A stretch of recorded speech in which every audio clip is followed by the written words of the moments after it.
Hello everybody, welcome back to the Crizzy White channel. First of all, I'd like to thank you for the support on my last video, the Sunflowers project review and storytelling thing. Today I am reviewing the most inconsistent era of Sewerperson, which are his Color EPs. He has 7 of them, they range in quality, and overall it was by far his most experimental era, whether that's for good or for bad. So before I get into the actual review, I would like to explain my bias towards Sewerperson and Ninetales. Sewerperson, Miles, Ninetales, whatever you want to call him, he is one of my favorite artists of all time. Top 3 at number 2. He's incredible. And my favorite era of his entire career came right after the Color EPs, with Comet 1 era and the singles in between the Color EPs and Comet. I don't think that he's made bangers since then, and he had bangers before that, but I think that was his most consistent banger after banger after banger. I love that era of Sewerperson. So these Color EPs, I'm not the fondest of most of them, and I'm clarifying that now before we start. But the way I'm going to structure this video is a little weird. I'm going to talk about the projects very generally because we have 7 to cover. It's not just me discussing one. So I'm going to be very quick with my explanation, and I'm not going to discuss individual songs unless they're standouts and I think they're worth talking about. And individually, I'm going to rate each project out of 10. There's not going to be an overall rating for all of them combined. It's going to be individual ratings. So think of this as like a quick fire, like one after another rating of 7 projects. But it's going to be like, I'm trying to limit myself to about 3 to 5 minutes per project. So the first project we're starting with is Blue. This is the first ever project under the Sewerperson name. It is also the only project of Sewerperson's that has self-produced songs in it. I believe that these beats are alright, they're good, but the beats that Sewerperson produced for this project are not as good as the beats that he produced as Ninetales for his Ninetales stuff. Whole Damn Week is a banger, and so is I Ain't Having None of This, but to a lesser extent. But Sunbeams is terrible. It has bad, quiet mastering, there's no bass whatsoever, and the melody with Sewer's voice is annoying. The verse is the only thing that's good on this song, and it does not carry enough to make this song good. But Blue's biggest sin is that the songs are just boring. Like, I don't want to listen to these songs because they're boring. Whole Damn Week and So I Ain't Having None of This are the only 2 songs that I find interest in, and every other song on this entire project is just like, it doesn't entertain me. It doesn't keep my interest. I think that the lyricism, like the lyrics, are better than what he was doing as Ninetales. I'm going to be comparing a lot of these to what he was doing as Ninetales because I think it's important that he was trying so hard to separate himself from Ninetales at the time of these projects, compared to now he pretty much embraces that he's Ten Tails. It does feel distinct from Ninetales. None of these songs sound like anything that he would have released under the Ninetales name, and the outro is pretty good. I think it fits the project very well, but I don't like the song. Overall, Blue is a 4 out of 10. Next up, we are going to discuss Gray. This one came out right after Blue. I'm not sure exactly when, but it did come out pretty quickly after. This one is a lot more hip-hop focused, and it's way more experimental than Blue. Blue is pretty lo-fi, but Gray is a lot more hip-hop, upbeat, rapping. So, first of all, 30-minute freestyle is a terrible fucking opener. I did not have any excitement going into this song whatsoever. The format shifted background layers sound fucking garbage. The mixing and engineering on this song are just terrible. And the singing comes out of nowhere. The singing's alright, but it just like, there's no transition from the rapping to the singing. And overall, the flows are pretty basic and boring. I hate 30-minute freestyle. It is one of my least favorite Sewerperson songs ever. I can't believe it released. Well, I guess that's cool. This was a song that I thought I liked, but I don't know why I like it. Like, I like it, but I know it's not good because the master is not good and the background noise has buzzing the whole song. If you listen to that song and you have headphones on, you just hear a buzz in the background the entire time, and it sounds so bad. But I like the song because I like the flows and I like the voice on it. I just think that the quality of the song is bad. I think if he recreated this song nowadays, it would be good, but whatever. Lock the Doors is a potential reference to Ninetales because he has the song Leave the Door Unlocked, so this is kind of like a potential flip on that. It's an okay song. And 23, best song of Sewerperson's career so far in the timeline from blue to gray. 23 is my favorite right now. It's hard, it's good, I still return to it. I knew going into this that 23 was banger. I've listened to all these songs so many times. I give this a 4 out of 10. This gray project is a 4 out of 10. It's better than blue, but it's not a 5 out of 10. I don't even know if it's a 4.5. I might, like, I don't know. It's a little better than blue, but not by much. All right, and next we have Maroon. This one is very, very experimental. There is nothing in Sewerperson's catalog that sounds like this project after this whatsoever. It's very dark and aggressive, and spoiler alert, it is the best EP so far. It has some lows, but it is banger city. He pushes his voice so much more in this than the last two projects. Like, you can tell he's putting a lot of emotion and charisma into the way his vocals are. He's hitting ranges that he wasn't hitting before. The mixing and mastering on this is also way cleaner, even though it's taking huge risks with glitchy vocals. The first standout performance is Autopsy. I need more songs like this by Sewerperson. I don't know why he made this fucking, like, heater and then never did anything like it. The only thing I can think of that's even close to it is his feature on Savage Gas song Awkward. Other than that, there is no song where Sewerperson is screaming his fucking lungs out while rapping like he is on Autopsy. It is better than 23. That's the best song so far now. After that, the next standout is I Can Hear You Talk to Me. It's a pretty good flow and it's a pretty good beat. I wish that the vocals weren't pitched down. I think if they weren't pitched down, that it would be a little better. And then after he unpitches down his vocals and he has his normal vocals, he has such a bad drunken slur that I just find annoying, and it kind of ruins the song. If I Can Hear You Talk to Me was the pitched down part, but it wasn't pitched down, and that's all it was, it would be a banger. But the drunken slur after that is unbearable in my opinion. After that, the next standout is Sorry. This is a beautiful song with beautiful lyrics, and it hurts me in a way I enjoy. It is by far the best melancholic slow song so far. It is not as good as Autopsy, but in terms of his more emotional performances, Sorry is by far the best. And then I Love You. Everything that I said about Sorry applies to this song, but it is a little worse. It's still amazing though, but it is a beautiful song with beautiful lyrics, and it hurts me in a way I enjoy. Overall, I would give Maroon an 8 out of 10. This thing is heat. If you haven't heard Maroon before, I recommend going and listening to it. It's back-to-back hits. Really, every song is good. There's just some complaints I have with a few that are nitpicks. Next up, we have Cedar. Cedar is a lot less experimental. The mixes and masters are even cleaner than they are on Maroon, but the project does not take as many risks. It locks heavily into a Drake-inspired vibe. Most of these beats are very NV-esque. They're very OVO, NV. It's like Swain and Sewerperson's like hunting ground when it comes to this production. Like, it's great beats, but they're all pretty lo-fi hip-hop. I remember disliking this project way more than I actually do on a re-listen, and the opening song 100% is a banger. I don't have much to talk about it. It's just a hit.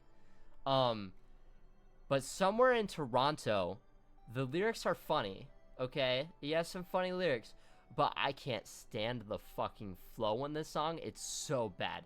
It is so bad. And the voice is even fucking where I don't know what Sewerperson was going for on this song, but if he was going for making something fucking unbearable and annoying, he succeeded.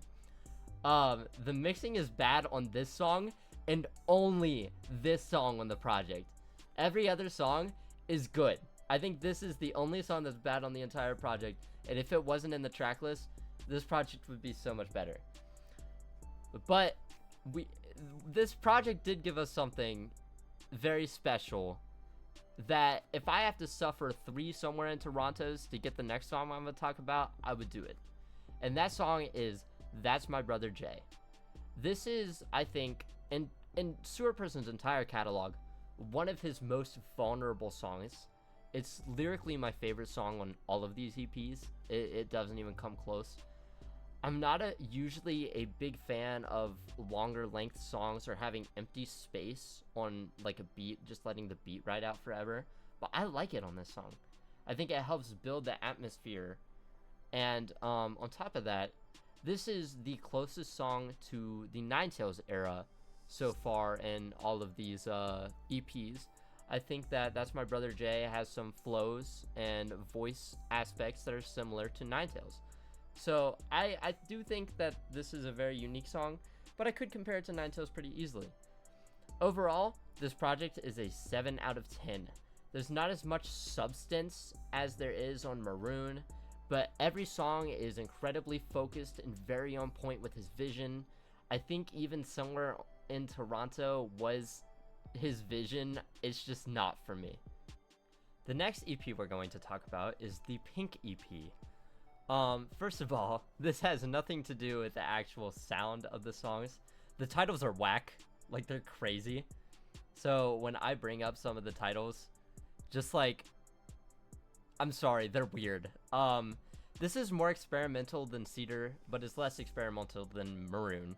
It leans very hard into like a Playboi Carti repetitive like pop rap vibe that's like catchy, rhythmic, and you're not really supposed to pay attention to the substance of the songs. You're just supposed to vibe out.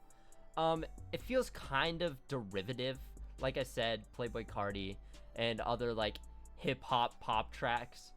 Most of the songs are kind of bland, so I'm not going to discuss most of them other than the opener and outro. The rest of the songs aren't bad, but they're not interesting. The opener is good, but it's not really impressive or special. The most interesting fact about it is that it interpolates Willy Wonka and the Chocolate Factory with like that Imagination song.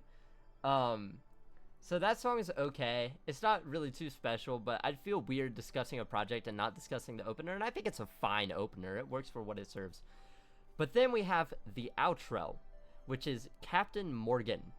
This is one of the best Color EP songs, period. It's not my favorite, but it's top 3. There are direct references to Ninetales. He literally says Ninetales like Naruto in my veins, and yes, that is a reference to Naruto, because the Ninetales character, but he has stated several times that Naruto is the reason why he named himself Ninetales in the past, so that is a reference to Ninetales. I don't care. The flows on Captain Morgan are so unique, and the beat is so mesmerizing. I lose myself in it every single time. It's great. Getting lost in the song is very easy. It has an unmatched vibe, and the way that he increases the amount of distortion throughout the song on his vocals is just incredible. And on top of that, the lyrics are great. I love the bars on this. Overall, this project is a 5 out of 10. It's not bad, but it is boring. This EP is pretty mid, and I don't like using that word when I'm describing music, but it is. It's just very middle of the road. Not much stands out. Captain Morgan's good. All the songs are pretty good. They just don't really have a place in his discography to find interesting. The next EP in Sewerperson's Colors era is Green. All of these songs are produced by Scotty Splash, which is my favorite hype Sewerperson producer other than Jabari. Those two are very close together, but dude, it's close. Every song has incredible quality and all the flows are on point. I don't think that any of the songs here have bad engineering whatsoever. There are 2 leaks from this project that are really fucking good, but I'm not considering them in the critique of the EP, and I'm not gonna tell you where you can find them, but if you find them, they would have been 2 of his biggest fucking bangers, and I'm letting you know that now. This is the most consistent record of the Colors era.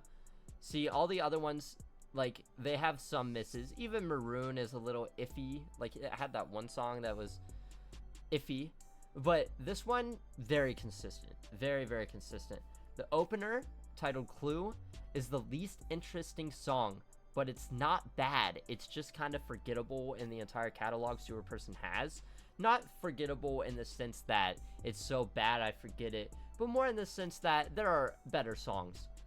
And then OKK, or OK, I don't know how you're supposed to pronounce it, but OK with a bunch of K's and Like Not At All are the best songs on the project. They both have incredible flows in production. There's not much to say other than I recommend you hear them. They're great. Where'd You Go doesn't really fit the EP, but it is a great song in itself. And I'm glad it's here, even if it doesn't match the hip-hop vibe that the rest of these songs have, because it's a very upbeat hip-hop project. And Where'd You Go is a slower song. It does have a little bit of a hip-hop vibe, but it's much more subdued and relaxed. But it is a good song. It just doesn't really fit the project. Overall, this is an 8 out of 10 project. I like it less than I like Maroon, but it would depend on the mood I'm in. Because if I'm just trying to party and chill, I'd rather listen to Green. But if I want to listen to some weird ass shit and go fucking crazy, I'm gonna put on Maroon. And the last EP that we have to discuss is Purple. The mixing and mastering has gotten worse since the other EPs. I don't know why it's worse, but it is. It's a pretty inconsistent project. The songs here feel like a jumbled mix instead of really an actual EP, which I guess you could say an EP is closer to a mixtape than it is an album, but it is a very jumbled list of songs that don't really mesh well.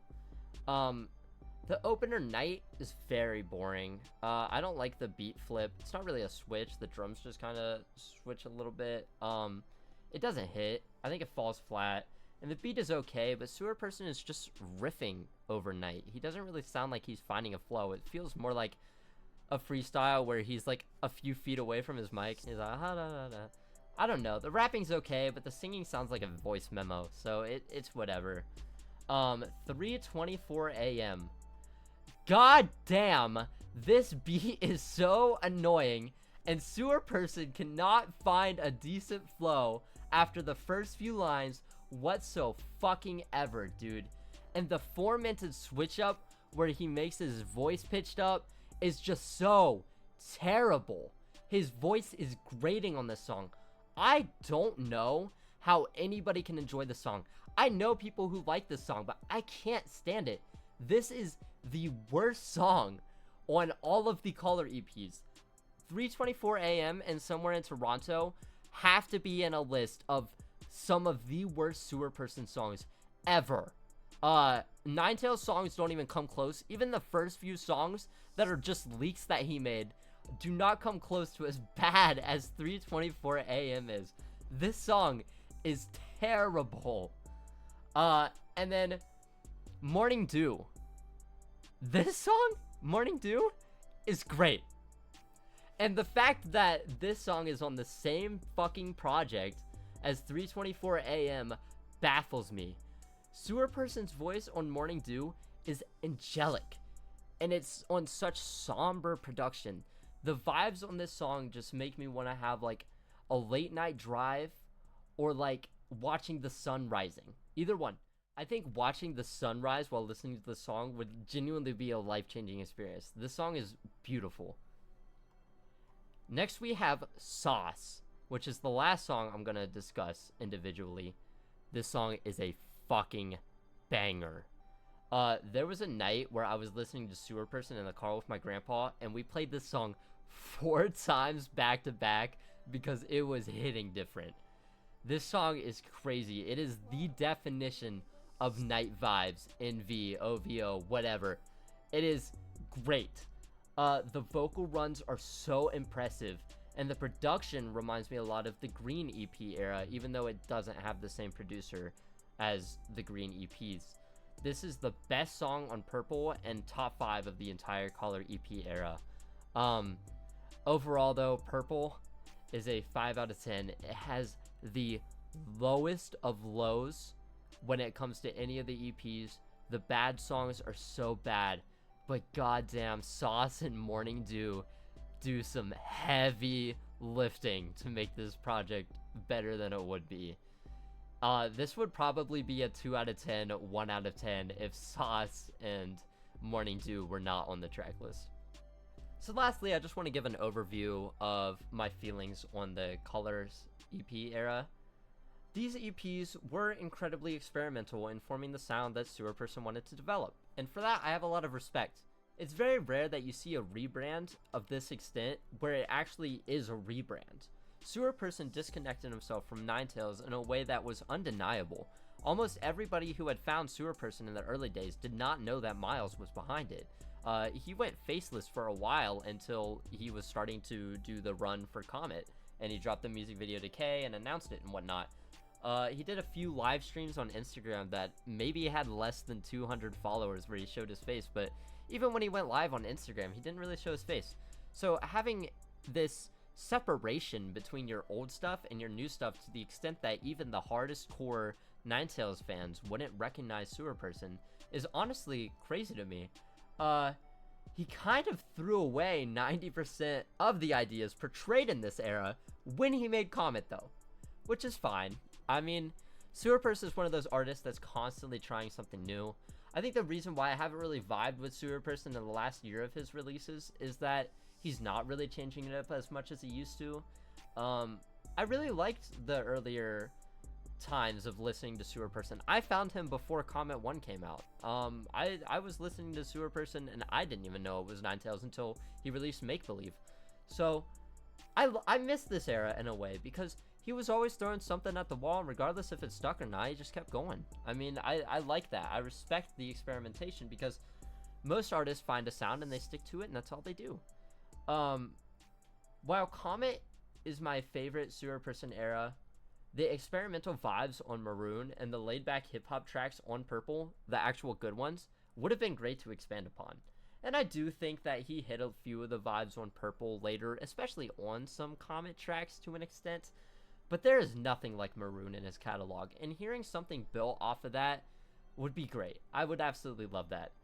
The highs are high, and the lows are some of Sewerperson's worst songs. But I can't state enough how impressed I am with the separation. I think it's incredible the work that Sewerperson has done. He is inarguably one of the most creative minds that there is working in the underground hip-hop scene right now, and I really hope that his name gets out there to a higher extent than it does right now. Anyways, thanks for watching.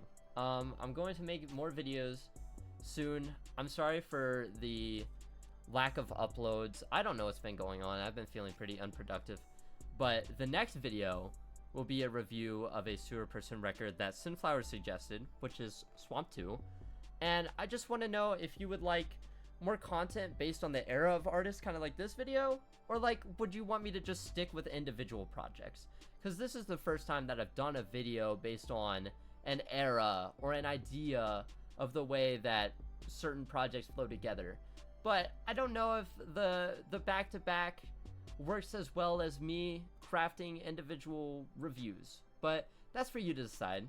Let me know, and anyways, I hope you enjoyed, and I'll see you next time with a review of Swamp 2.